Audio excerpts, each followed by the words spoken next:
Halo guys, ketemu lagi dengan saya Andrian Iza Prayudi di channel Bea Cukai Samarinda. Kali ini aku syuting di luar ruangan ya, nggak kayak video-video sebelumnya yang di dalam ruangan aula yang dengan background putih yang menurut saya ya cukup seperti monoton. Tapi kali ini aku syuting di Taman Samarinda dengan udara yang lebih segar tentunya dan juga ada sirkulasi udara yang baik sehingga tidak bosan dan juga lebih fresh terlihatnya. Nah, di video kali ini aku akan jawab pertanyaan dari Mas Awan Super di komentar YouTube. Ini pertanyaannya yaitu, boleh nggak sih perorangan itu mengimpor barang kiriman lebih dari 1.500 US dollar? Gimana jawabannya? Ikuti video ini sampai selesai dan jangan skip supaya informasi yang kamu dapat nggak setengah-setengah. Check it out!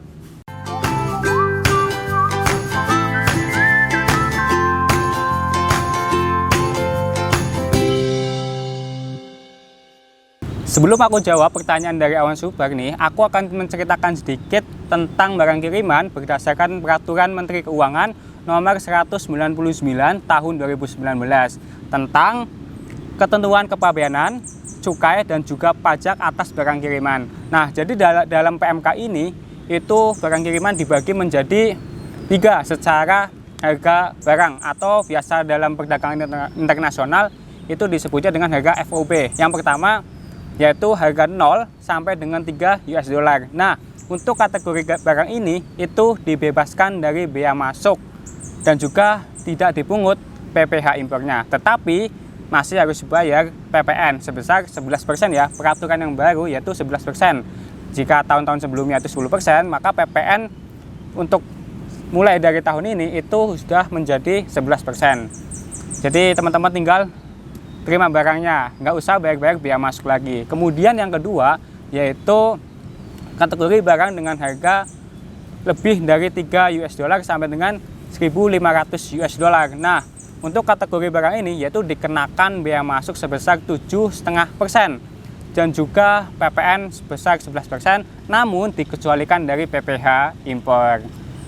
Barang-barang ini itu dikenakan dengan tarif flat ya, 7,5%. Yaitu barang apapun aja yang kamu beli di luar negeri dikenakan tarif biaya masuk 7,5%, kecuali barang-barang tekstil, sepatu, tas, garmen dan sejenisnya itu dikenakan tarif sesuai dengan buku tarif kepabeanan internasional. Oh, mohon maaf, maksud saya buku tarif kepabeanan Indonesia, yaitu sekitar 15-20% dan juga sekitar 20-30% sesuai dengan AS code barang kamu.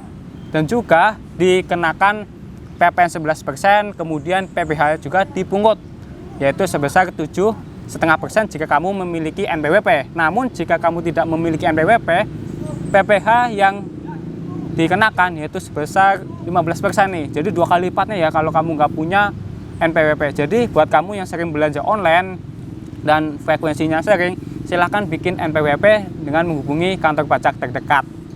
Karena benefitnya tuh lumayan sih, 2 kali dari PPh kalau kita nggak punya NPWP. Nah, kemudian yang ketiga nih, yaitu yang ditanyakan oleh Awan Super ya di komentar tadi, yaitu boleh nggak sih perorangan itu mengimpor lebih dari 1.500 US dollar? Jawabannya itu adalah boleh. Jadi di Peraturan Menteri Keuangan Nomor 199 2019 ini itu menjelaskan bahwa barang kiriman yang melebihi 1.500 US dollar itu boleh diimpor oleh perorangan maupun oleh badan usaha. Namun untuk perorangan ini pemberitahuannya menggunakan PIBK, yaitu pemberitahuan impor barang khusus. Nah, kalau tadi di rentang harga lebih dari 3 US dollar sampai 1.500 US dollar itu dapat tarif biaya masuk 7,5%, yaitu flat ya, dikecualikan dari barang-barang yang tadi yang saya sebutkan. Namun di kategori barang ini di atas 1.500% semuanya itu menggunakan tarif berdasarkan buku BTKI atau buku tarif kepabeanan Indonesia. Jadi nanti tergantung tarifnya mau berapa persen, entah itu 5%, itu 10%, 15%, itu tergantung dari AS code barang teman-teman. Nah, untuk PIBK ini itu diajukan atau diberitahukan oleh si penerima barang secara mandiri atau self assessment, yaitu penerima barang mendeklarasikan secara mandiri kepada petugas bea dan cukai terkait barang kirimannya tersebut. Lah, bingung ya gimana caranya ngurusnya ini terus apa aja yang harus dilengkapi. Jadi kamu tuh tetap santai aja, nggak usah panik, nggak usah bingung, karena setiap barang kiriman itu dihandle oleh penyelenggara pos. Penyelenggara pos itu seperti FedEx, DHL, terus ada Pos Indonesia. Jadi nanti kalau misalnya barang kamu itu di atas 1.500 US dollar, pihak penyelenggara pos ini akan menghubungi kamu nih. Kira-kira apa aja yang dibutuhkan. Misalnya ada tagihan pembayaran biaya masuk, PPN dan juga PPh.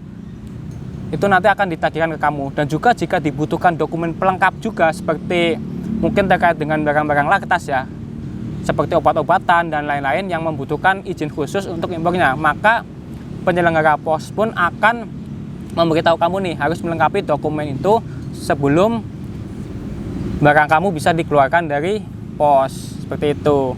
Nah, itu tadi adalah 3 kategori ya, 3 kategori barang kiriman berdasarkan harga barang nih, yaitu ada yang 0 sampai 3 US dollar, 3 US dollar sampai 1.500, kemudian 1.500 ke atas. Itu gimana caranya untuk membayarnya.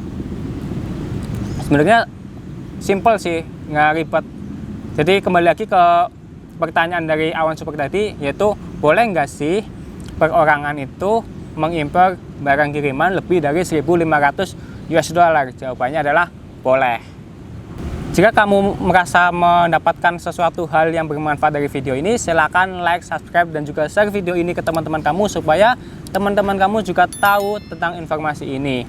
And for your information ya, Bea Cukai Samarinda itu membuka klinik ekspor untuk membantu pelaku UMKM go internasional. Jadi buat kamu para pelaku UMKM, silahkan bisa tanya-tanya di Instagram Bea Cukai, kemudian bisa menghubungi Bea Cukai jika kalian pengen produk UMKM kalian itu go internasional dan ingin dibantu untuk ekspornya. Tulis di kolom komentar kira-kira apa aja sih yang masih pengen kamu tanyakan, and then see you the next video. Bea Cukai makin baik. Bye bye.